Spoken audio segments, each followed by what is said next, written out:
Campus Pride has released its top 15 schools which are the worst for the LGBT plus community. What they are saying is, quote, families and young people deserve to know that this list of schools are the worst for the LGBTQ youth. They go on to say, these are the campuses that openly discriminate against LGBTQ youth in policies, programs, and practices. Basically, they're saying that young people deserve to know which schools will not be open-minded to members of the community. And so these are some of the schools on that list, and then we're going to talk about why they made the list and if you're surprised by any of them, and also your own college experiences with LGBT policy.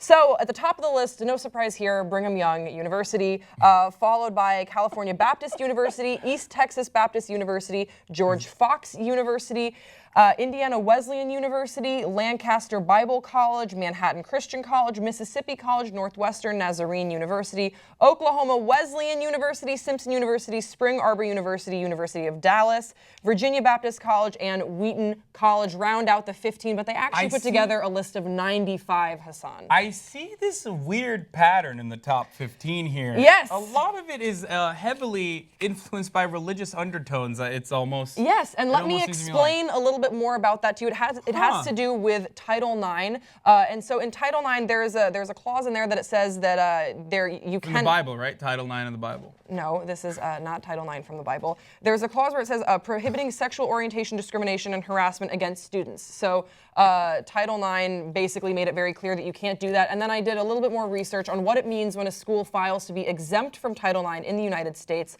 It means you're a piece of shit. A little bit. It says Title IX does not apply to an educational institution that is controlled by a religious organization to the extent that application of Title IX would be inconsistent with the religious tenets of the organization. So that's basically saying that a lot of these religious institutions can say, hey, we are a religious institution. We would not like to be filed under Title IX. So we don't want to...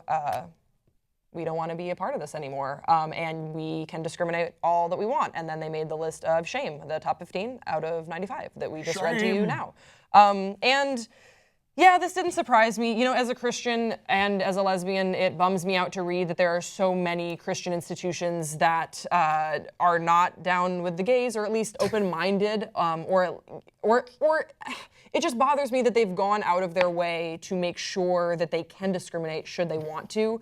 But I don't fault Campus Pride for putting this list together at all, because if it were my kid, if it were me going back in time, I would want to know. What if I really loved BYU? To be perfectly fair, if you are a non-Mormon, or if you enjoy sexual intercourse before getting married, don't go to BYU. It's not fun for heterosexual people there either, is my understanding from all the things that we've heard in the news over the past couple of years. I actually have some friends of mine that went to BYU, and while we are not in close touch anymore, it seems like they had a nice college experience. Are there things that are they now doing missionary work in Africa and shit? Is that what they're doing? Because they're living in Utah. Oh. Maybe I'll catch up with them after this video. I mean, I don't know. You know how I feel. You know that, Hassan, I feel weird about coming down on institutions that hate my community. I know that that's weird. It just doesn't come naturally to me to be like, you stand, you don't agree with with who I am, fuck you. I don't think that makes the world better, more compassionate, more empathetic. So it's hard for me to be like, yeah, Brigham Young, fuck you. It sucks that I'm not surprised by this, but I just don't think that if you go out of your way. But then I hear myself, of course you have to protest to make change. So I don't know what the solution is. But what I did want to talk to you about, what my question for you is, you were in a fraternity at your school. I don't know did you have a lot of gay friends when you were in school? No, okay, so this is really interesting because I went to University of Miami and then Rutgers, and I grew up in Turkey, so I literally did not know that gay people were out in public and did gay things. I have never experienced it before I came to Los Angeles, with the exception of one person. I'm not going to name his name here, but he was the first ever bisexual person, and he was... Ever? The first bisexual person I ever met that was my friend, and we didn't know. We would always make fun of him, not me personally, but we were in a fraternity, everyone was always like, oh, he's gay, he's gay. This is New Jersey. Of course, that was I don't condone it, but you know what I mean? It's not... it was normal for them to be like, oh, this dude's so gay. And then he was like, he went to Europe and then came back. He studied abroad, came back, and he was like, you know what, guys? Yeah, I am gay. And then we were a lot more accepting of it after. Because we were like, oh, that's cool, okay, like at least you admit it. Yeah, so it's not like no longer a point of contention. I wanted to talk about this with you because I know that our college experiences were so different. And sometimes I think that, we would absolutely not have been friends in college. Have you thought about that? I mean, we might have, I don't think I would have hated you, but I don't think that our paths would have crossed given the circles that we ran in. Yeah, I would have never been like, oh, you're a lesbian, I will never be friends with you. I know, but you never would have like gone to like a spectrum meeting. You know what I mean? Like, I don't think that you would on your own would have been like, I want to make sure that I am at Pride for my campus. So here's my question to you. Yeah.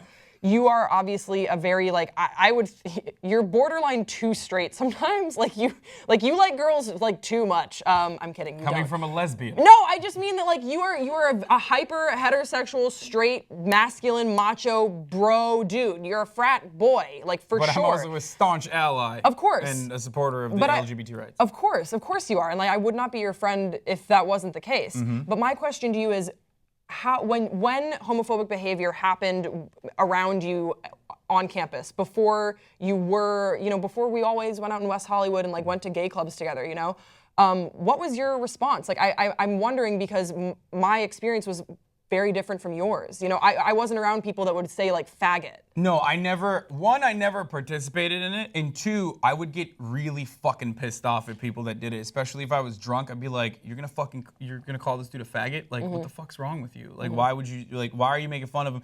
And it's weird, because I never felt hatred towards any sort of particular community. So I really don't understand where it comes from. I always assumed it was a product of bullying, being bullied yourself when you were growing up, or a product of insecurity within yourself, within your own sexuality. You're maybe not confident, because sexuality is a spectrum, and some people are, maybe closer to the middle. Maybe they like guys a little bit, you know what I mean? And they're just like, oh my God, I need to stop myself. Right. And maybe that's what it was. That was the outward projection that they wanted to have a bunch of dicks on their faces. So they were just like, you're a faggot, I hate you. Right. You know what I mean? But by the way, Rutgers, the school I went to, was in national news for a very long time because of, what's his name, Tyler. Shit, I forget his last name. He committed suicide. A gay student committed suicide, and then we created Rainbow Dorms that was supportive of the LGBT community, launching us probably not in the top 95 now, but before that, because given the state that New Jersey's in, it was an unwelcoming climate. Oh, definitely. It was definitely. I mean, this roommate. Drove his roommate to commit suicide. It's so fucked up. And Tyler Clementi, yes. Was his name. Yes. Hey, so I have two follow-up questions for you before we go. One question is, what would you say to, I don't know, I feel like you're my favorite frat guy ever because we can talk about this, as friends. We can have these conversations. It's not weird. You're open to it, Yeah. So what would you say to if there's some frat guy watching, or not frat guy, but some straight guy watching who maybe his friends are saying homophobic shit, and they're behaving in a weird way. What would be your advice to that friend? And then what would be your advice to a gay kid going to school, as far as allies? Well, it's difficult because I don't know what goes in the what the struggles that a gay kid goes through. Right. Maybe I'll answer the second question and then you answer. I don't know. I was like, how would, be true as to a gay yourself, child? I don't know. You answer the first question. What would you say know, to straight kids that witness sort of bullying or homophobic I'm gonna tell behavior you on one college quick story. campuses? Mira's given us the wrap-up signal twice now, but I'm gonna tell one quick story. I didn't even see that. I'm a big dude, as you guys know, and after my friend came out, I had a conversation with him about it. Frankly, I was like, I'm proud of you for coming out. That's awesome. If there's anything wrong, if there's ever anything, let me know. Aside from that, though, after that, I became I was more aware of it.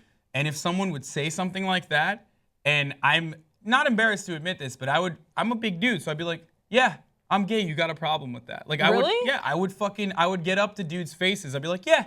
Oh, you call me a faggot? You want to go? And I would just Wait, that's not that. I was with you for the first part of that, but don't so. No, but you would no. If they called you a faggot, you would want to fight them? Isn't that bad? No. I'm saying if I was with a group of friends and my friend got called a name, that's how I would react because I'm bigger than the right. dude. So that's one of the things I would do. I wouldn't recommend that for everyone. Obviously, you need to be very comfortable with your sexuality in order to do something like that. But aside from that, I mean, look, words have different meanings. So, I've used the word faggot before. We've been saying it throughout this entire we've been saying it throughout this video, but I'm saying like I've used it like in conversation. I always took it as the South Park definition of it, which is like, or the Louis C.K. definition of it, which is I think perfect, but because it's not very accepted in Los Angeles, I don't use it because, it's not like, oh my God, I can't say that word to, I don't mean it in like this person is gay and homosexuality is a sin. Right. It's more like Yes. this person sucks. Okay. And it doesn't necessarily, I don't equate it to homosexuality. But anyway, but if people are using it like in that way, or if people are bullying someone for being who they are, obviously stop it. I don't know what else to say about it. Like don't put up with it. If you feel uncomfortable that someone's doing it to another person, definitely let your voice be heard. Don't be afraid to stick out from the crowd in that sense. And also just be confident in that you are on the right side of history. Like you are not the idiot in that situation. Now, to just end on my thoughts for maybe a gay kid going to college for the first time, here's what I would say. I would say just be confident in who you are. Surround yourself with people who affirm who you are. But also, I think it's good to find people that maybe challenge your beliefs a little bit. I think that's important. People will surprise you. I never thought I'd be friends with you.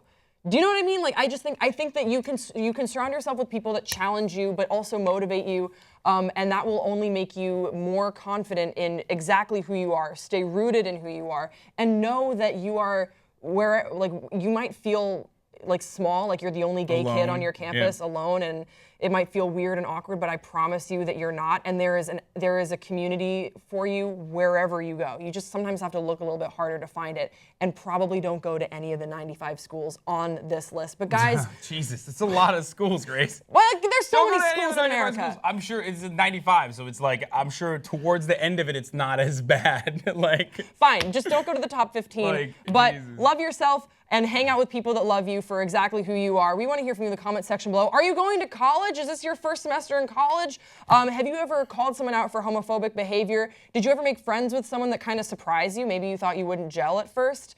Let us know in the comment section below. Don't forget to subscribe. This is Christian Paker and Grace Baldridge, and we will see you next time on Pop Trigger.